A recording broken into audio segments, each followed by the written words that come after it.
Hi again, it's Jason Jasperson here at JJ Jasperson Art Studio. One of my goals as an artist is to make my unknown knowable to others. In effect, to turn myself inside out and share a little bit of what it means to be a human. Now, as a father, I can never fully express my love for my children. I want to put these two parts of my life together, being an artist and being a father, and in this video, try to express my love for my daughter with a terracotta bust.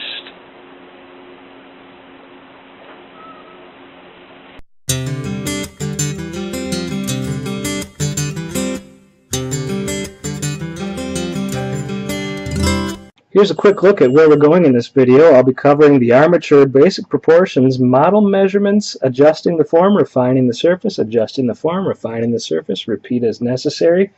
I'll be adding shoulders and the base, and I will hollow and rejoin the sculpture. First, the armature. This is a simple armature that is made to allow the piece to be removed relatively easily. It's made for a fired terracotta sculpture.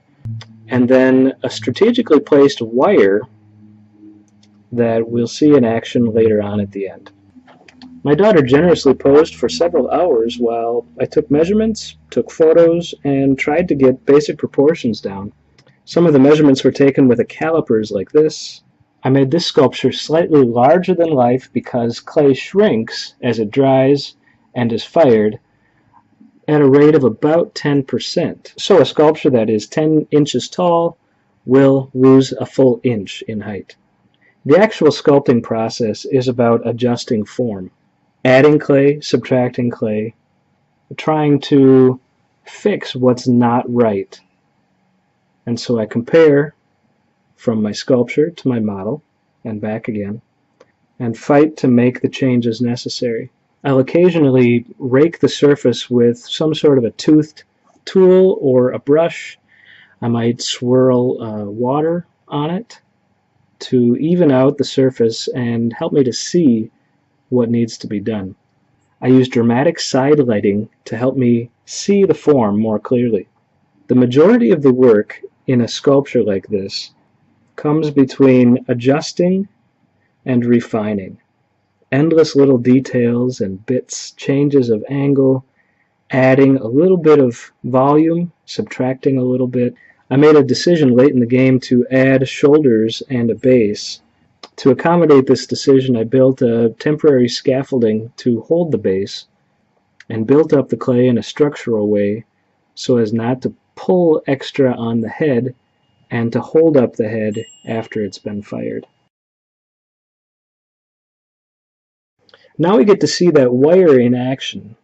That wire, if the clay is not dried too much, will allow me to pull through the clay and slice the head in half. This is a drastic measure that is necessary because this is a fired clay piece. It needs to have even thickness in the walls, and at this point, as you've seen from the way I've built it, it is far from even.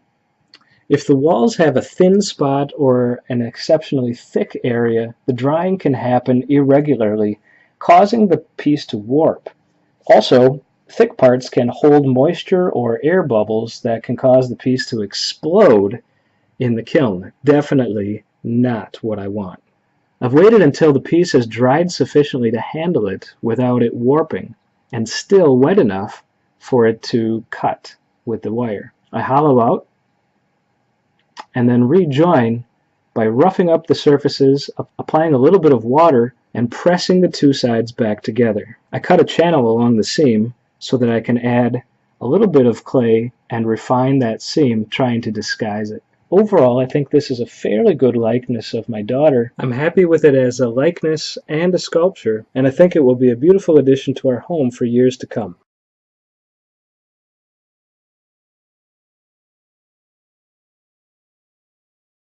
Who in your life should be honored with a sculpted portrait bust? Contact me through my website to start making personalized art with real meaning and lasting value. Thanks for watching.